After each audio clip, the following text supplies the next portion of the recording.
And so, it begins.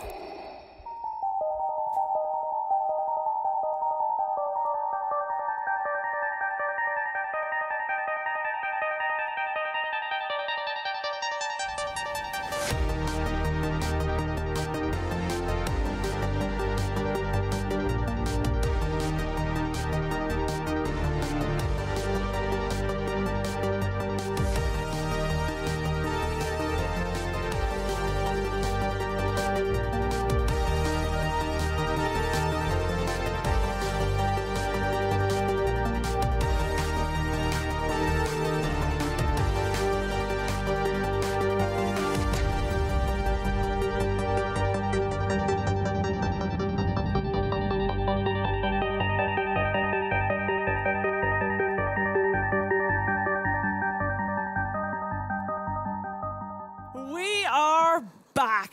DreamLeague Season 7, a fresh start with fresh faces, but also old faces because have seen everybody before. We are here with the old crew and we're so ready to show you guys some more Dota 2. It's going to be very similar like previous seasons, some small tweaks and changes here and there, but you'll enjoy them, trust me.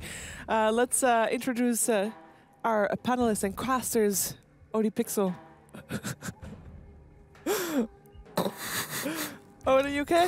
Yes, I think so. I mean, I want to panel with a few crazy people. Well, I say a few, one crazy person. Yeah, looking forward to another hot season. We've got a lot of exciting stuff planned. I think the viewers are gonna really hit it off with us this time. So if you didn't have fun before, then well, actually tune out. You're probably not gonna have fun this time. But if you did have fun before, you're gonna have even more fun this time, and that's a guarantee, isn't it, mysterious man in the mask? Yes, it was me the whole time, Sheever. Oh my god! Oh! Surprise! Yeah, I don't know why they had me be Darth Vader. I have the highest voice on the thing. I'm more of a prequel memes kind of guy, more Anakin Skywalker. Now that's what I call pod racing. Yippee! So, I mean, we're all pretty high-pitched voice fogged. Yeah, I don't think I would have done much better than you. But I think so. Hello. How's it going? I'm ready for some sweet Dota. We've got some good juicy drama. Yeah. We got some good games coming up. I mean, just start on the juicy drama straight away. If it's up to me, there has been some shuffles. Yeah. Yeah, boy. Yeah. Post-major shuffle. All right. Greatest time of the year. Kiev ended on Sunday, and I actually feel like this time the shuffle is a lot faster than previously. Is that just me? Because normally teams wait until the last moment. They used to wait till the last minute, didn't they, when they could do the sneaky stuff, where they had the same date for kicking and picking up. It was like, oh, off you go. Where's your teammate? Wait. And then they obviously can't do that anymore because Valve were like, hang on, these rules kind of let teams do that, and that's not really great for the game. So, you know, teams now being more upfront with it. They're just like, we're moving, and as we're seeing today, as soon as one team announces, it's going to have a knock-on effect. So you'll see the other team announce pretty quick after because they're like, "Oh, damn it! They're getting the Reddit upvotes. We need to get our post out there as well." You know? Yeah, that's what it's all about. Exactly what they're thinking. That's I don't care about TI. I don't care about the millions. I want that sweet karma, baby.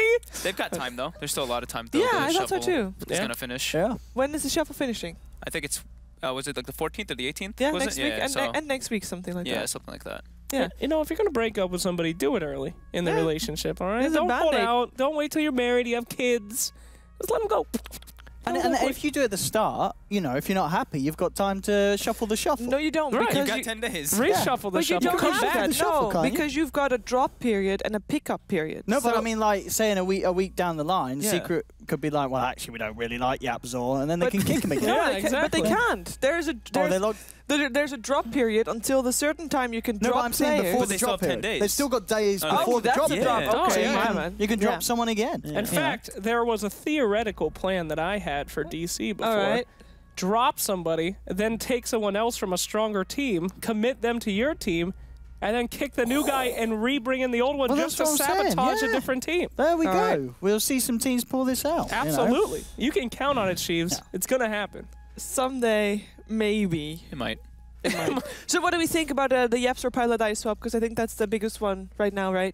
We got Yapzor in Secret, Piladai leaving Secret, going back to playing with Envy. We've got like pretty much old Cloud9 with MSS, my boy, instead of Bone 7. Like Cloud 10. Yeah, you know? that's like everyone was wondering how to stop Cloud9 from getting second place. It's him. Bring in a He's mojo. the key. The mojo Stormy. It was Bone 7 all along. Yeah. I mean, I'm happy for Pi. I mean, he's been kind of kidnapped for a long time. You don't have those kind of eyes in a happy relationship. You could tell. I mean, you had the interview with him too, and he was kind of alluding, probably not pre-planned because of that, but you know, he was kind of saying like maybe test the other waters, see what's going on. Maybe we'll he basically said, better. "This sucks. I'm out of here." And then, Right, you know, whoop-de-doo, he's out of there. That was your interview, right? Isn't that quote what he said? He said something like, you know, because I asked him, like, why does he stay for teams? Because he doesn't just stay in teams, like, in secret for a long time. He also stayed in KP for a very long time. How long was he with Secret for? Must have been 2015, after TI5. Yeah. It's a year and a half. A long time. Damn, that's a lifetime. Considering how much other players move around. I was going to say that normally lifespan is not that long for any player with any team. So I asked him, like, why is that? Like, I don't know. You did it. You're the one who got him. So he didn't really know why, and he was sometimes wondering, you know, maybe he should have swapped as well, but he's just not. He never thought about it before. That was your fault. You It's put not my fault. the little bit of doubt. It is definitely not my fault. Why didn't I think of that? Thanks, Shiva. Yeah, You know, right. it hasn't Roster been coming up. that long. You know, get on the phone. Envy, you want to play it? I'm pretty decent, you know. Carried Secret for a while, and then Envy's like, yeah, you're in, son. We're struggling for players here. We'll get you over. Well, I think it's gonna be interesting though. Like just to talk specifics, we do have, you know, the shift Envy's back to carry. Yeah. We've got Fado mid. Yeah. We've got Aoi playing support again. That's pretty hype. Ooh. We've got the greediest support player in the world, you know, for Aoi. I mean, he won TI with that. Yeah, exactly. So Yeah, Techies is back.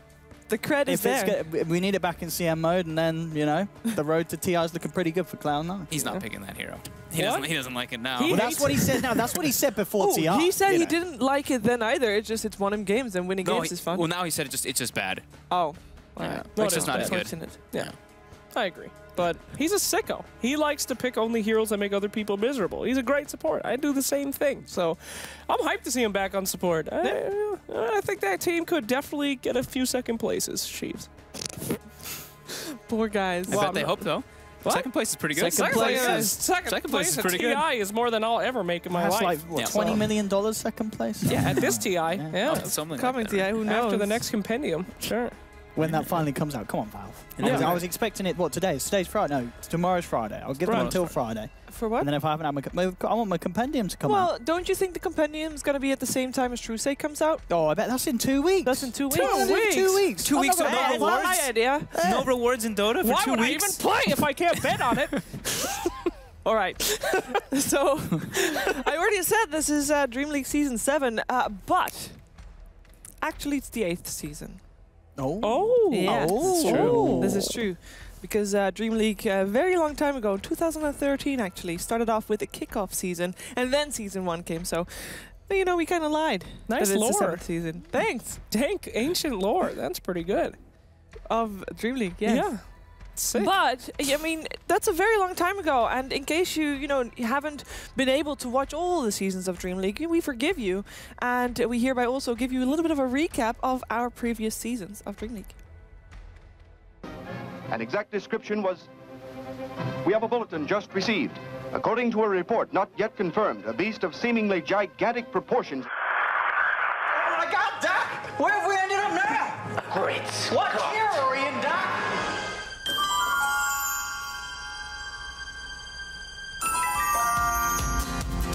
Welcome back to the Asus ROG Dream League. I'm James Harding, joined of course by Bruno, Andy and Ted.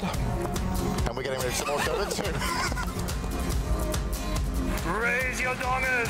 TG, Navi will break the DreamHack first and take for the first time ever their title. Welcome to the Asus ROG Dream League. I slept amazing. No sweat, no scratches, no tears. The daisies again.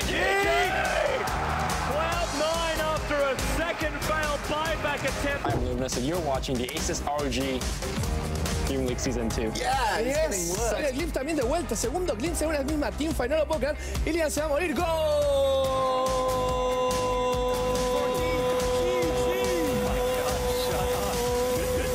To the Aces ROG Dream League. There, that's Odie Pixel. GT has recalled and VP are your DreamLeague Season 3 champions. we're going to go over to our expert analyzers over on the host panel. Good evening, and thank you so much for joining us here in the kickoff of the 4th season of the Aces ROG Dream League. I came here to cast Tota and drink Monster Energy drink. GG is cool. We've got champions to our school. Gotta give it up to these guys. Welcome to a new season of Dream League. We're here for season 5. You guys vape? No. I'm gonna go shoot that thing. This guy. Huh? Oh, yes. But there's 4 dead on Na'Vi. Miracle destroying them all. It's GG.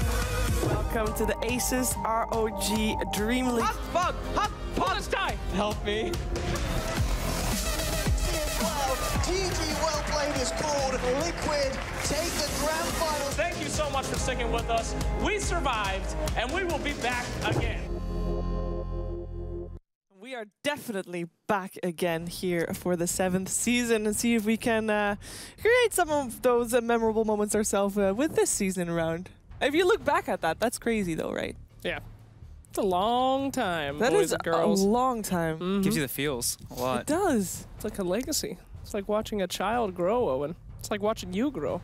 You were but a wee child when you started. Actually, you do see the difference. You do? Like No, the I first look the season. same as when I first came You out. looked a little bit A different. little different. A little different. Yes. A tiny You're bit. becoming a man. It's what memes do to you, know. They The throw meme a man up. maturity. I'm not sure if that's a thing that memes actually should be doing.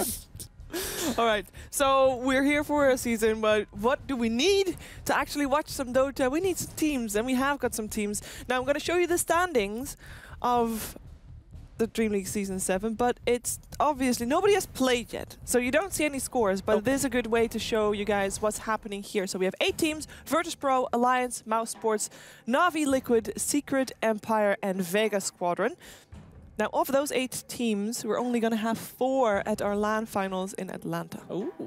So, there's some heavy cutting to be done. And for that, we have some games to be played. Now, each team will face each other twice. It's a 2-game series, that is. And those are your scores. That's going to be the way that things are going to get counted. If you win, you're doing good. If you lose, you're doing bad. Oh. And also, if you win, every game that you win, you get $1,000. Even if you don't make it to the top 4 at all. $1,000? $1,000 Per game? Per game. So if Mouse Sports just goes ham with my patented Treant Protector Broodmother Lycan Night Stalker combo and takes all the racks within 9 minutes, they make $1,000 every 9 minutes? Cheever? Yes. All right. Took me a second as well. I was like, wait, what? It's true. That's big. It makes sure that the teams actually care about every single game. So even if you know that you're already in the bottom 4, which, you know, can happen because there's a lot of games to be played, you're still playing for something. And to be fair, $1,000 for one game is pretty good. So I think teams will still be hyped for everything. That's the same I get paid to cast, you know, so. Yeah. No, I wish. Well, maybe you. $1,000 a game. That'd be the dream. Hey, they do have to That's my split it new 5 rates ways. for TR Valve, make note. New rates. They have to split it, you know. There are 5 players in a team. But on top of that, actually, I mean, sure, the $1,000 game is great, but you want to make it to the top 4 because there's actually $175,000 up for grabs for the main event. And that is a lot of money. That's a lot of dosh. What would you buy with $175,000? A Nintendo Switch. Smart. I'll tell you mine right now, dumbass. $175,000. I didn't say just one. Well, all right, come on, guys. A lot of Nintendo Switch. You alluded. All right, so we have a lot of teams. Do we have any expectations going into this? Ooh. I mean, there has been some roster swaps already, so we know. This was, by the way, wait a second. What happened? Those 8 teams? Yeah. That's just Europe. Yeah. Oh. I was going to say, you're missing I'm some. I'm missing an A. So this is something entirely new because this season we have an NA division and department. America. And we will group those games together and put them at the end. Saving the best for last. Don't say it like that. They're beautiful. They are beautiful, and we'll have those at the end, but we'll start with Europe, and we have actually got a Vega Squadron doubleheader today. We see them going up against Na'Vi first, and then Empire. After that, should be some hype games. Yeah, man. Yeah, we got Silent on support. This is new. We got some changes going on. Yeah.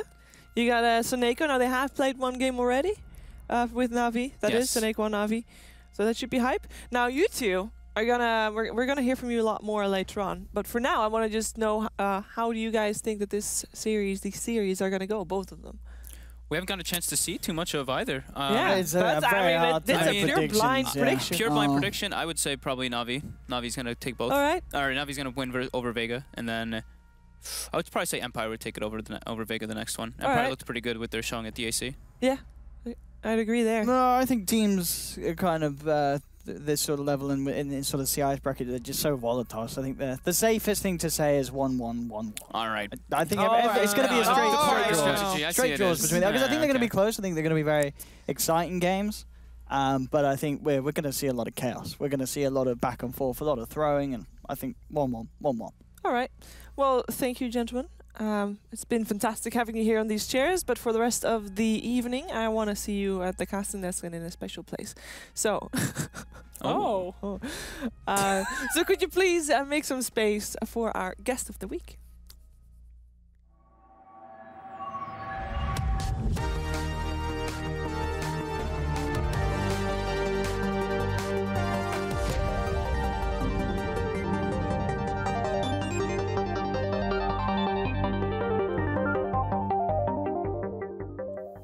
And our guest of the week is KBBQ, otherwise known as just Jack or Translator Jack or 9K MMR Jack.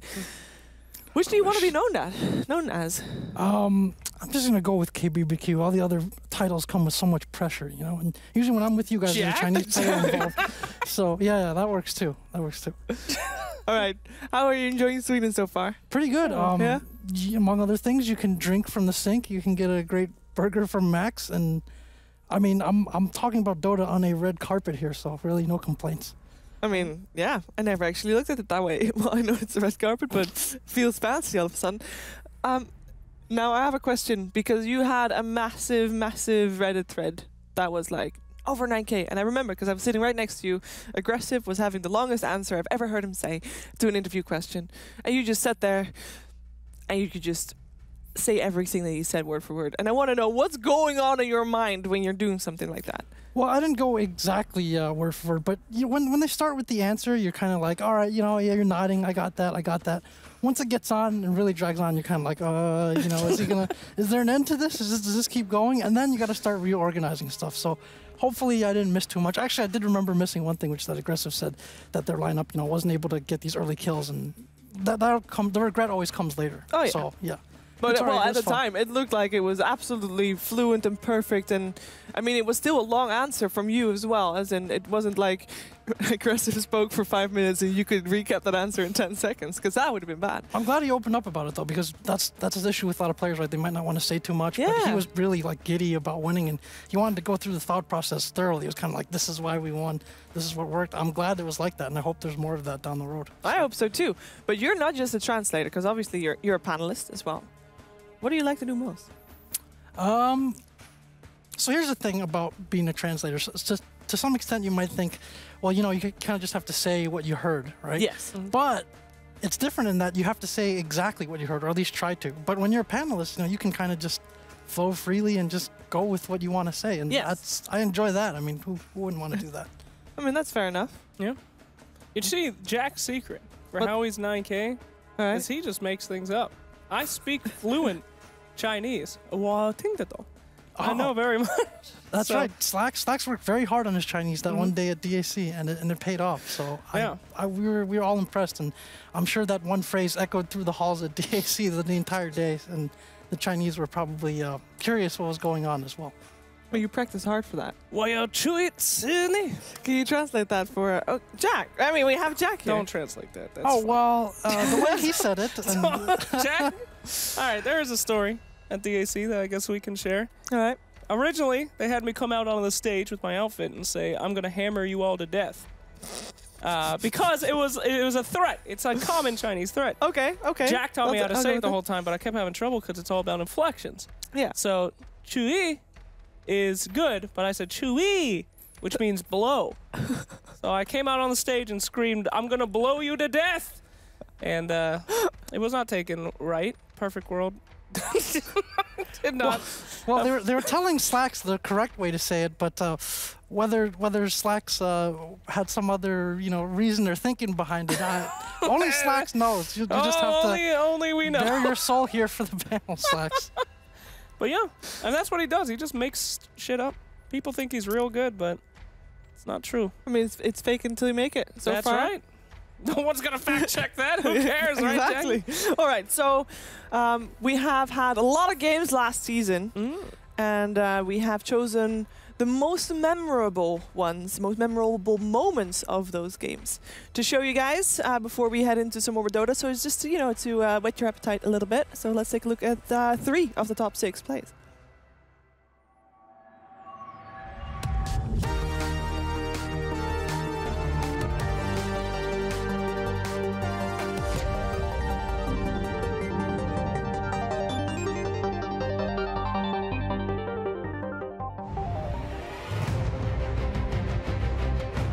Jump with this smoke right outside the base. They missed the opportunity into matchups. It's Cinderin again. Time for the second time. Miracle coming in. Oh, the vacuum echo slam onto 3, and that is GG. You do not stay in the game after that. Alliance, they're grouped up. They seem slightly prepared for this one. You've got to watch out for EGM. If they can catch EGM out, they might have a chance. And indeed, this is going to be a great burst drive from Trinity. But he already got the face edict out onto Limp, so Limp's going to be fine. The call out from Loda, catching out all 4. They're focused in on hands rolls through. The vacuum, the wall's there. Alliance, they've taken 3. They're going to chase down Era. They're almost certainly going to get a 4th out of this as well. Maybe, I mean, Furion's a hard one to gauge. Yeah. Possibly the Furion just to keep the split push up to kind of match the Naga, but I don't think it's the best option for sure. Matu gets the sleep off. He gets 3 heroes. Oh, that's what's Miracle. He wants to get there. He's got a beautiful Requiem here on top of 3. The timing's perfect and they get bursted down low. Oh, yo, that's 3 down.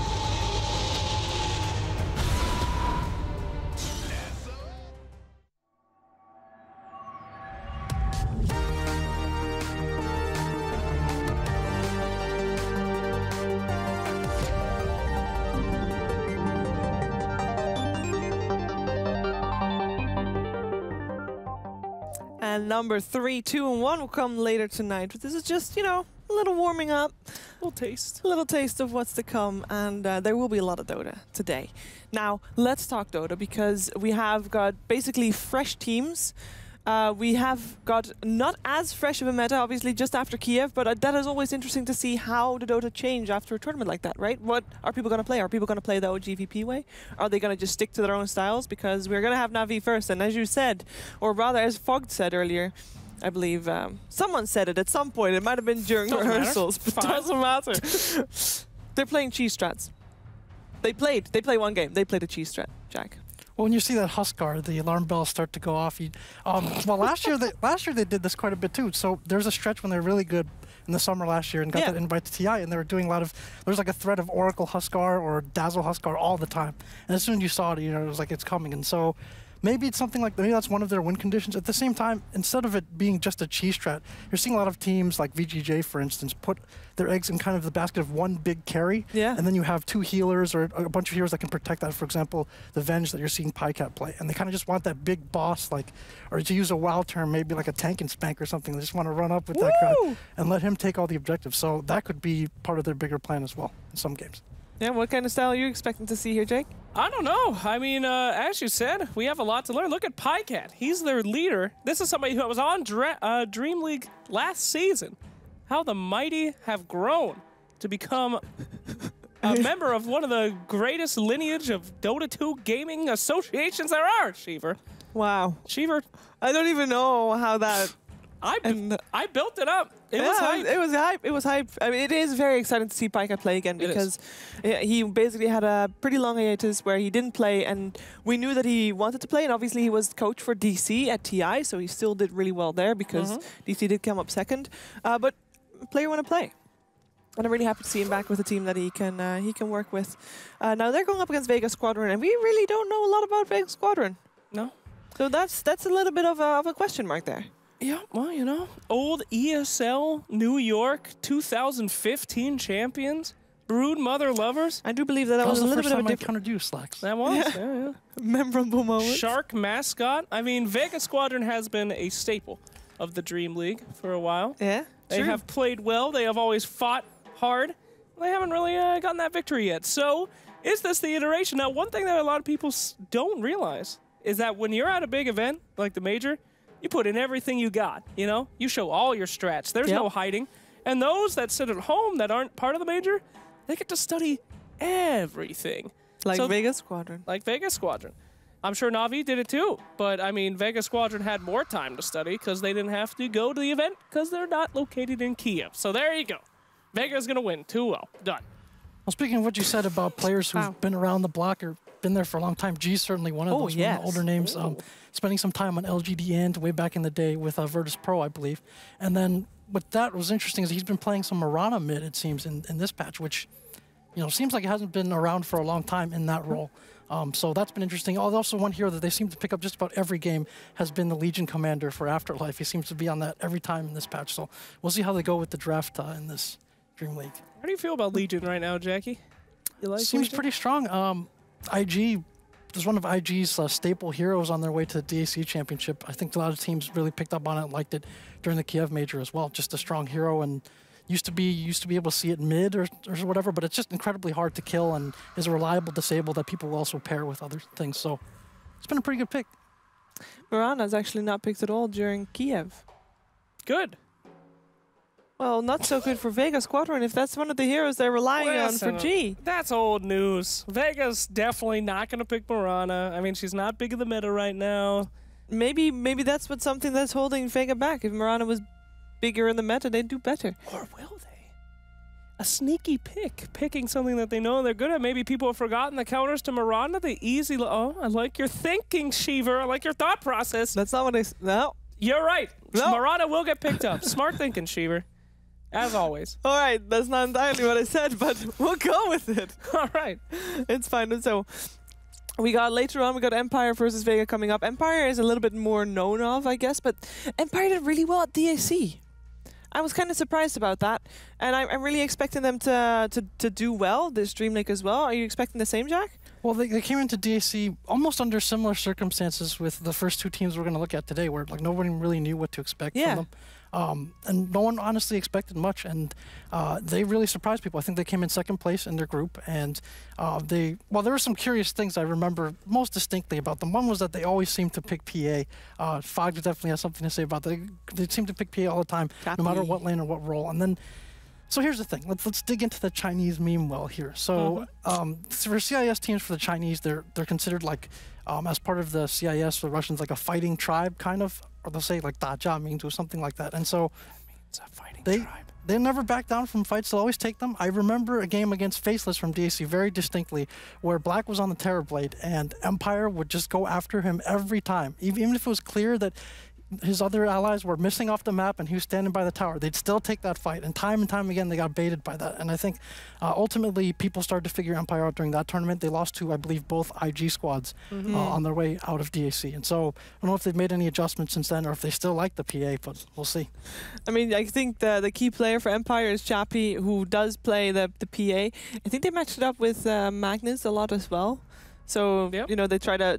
I think they just try to build up Chappie, because Chappie also he's the Meepo player, he's the Rampage guy, he's the guy to keep your eyes on. The Meepo was the other big surprise, I think. The teams were like, you know, who do we ban Meepo against? Do we have to worry about this? Empire was definitely one of them that got that respect ban, I think, a lot during DAC.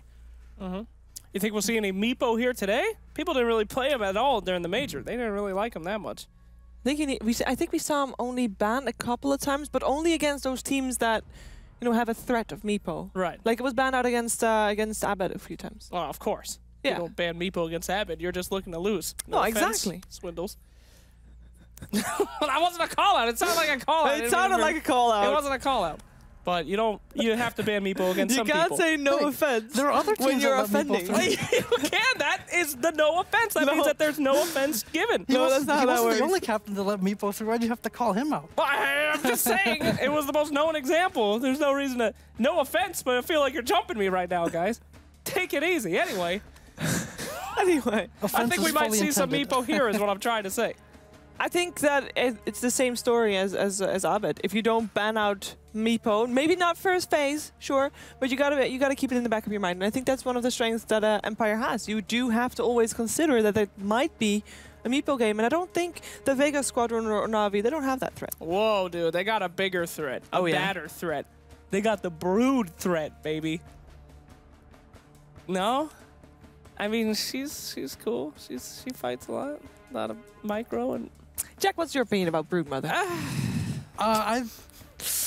You know, my deepest impression of Broodmother goes back to actually when Bulldog was playing it during the Manila Major last year. The kind of, oops, I'm not actually going to make any Broodlings. I'm just going to go pure right click with Echo and whatever. So that's.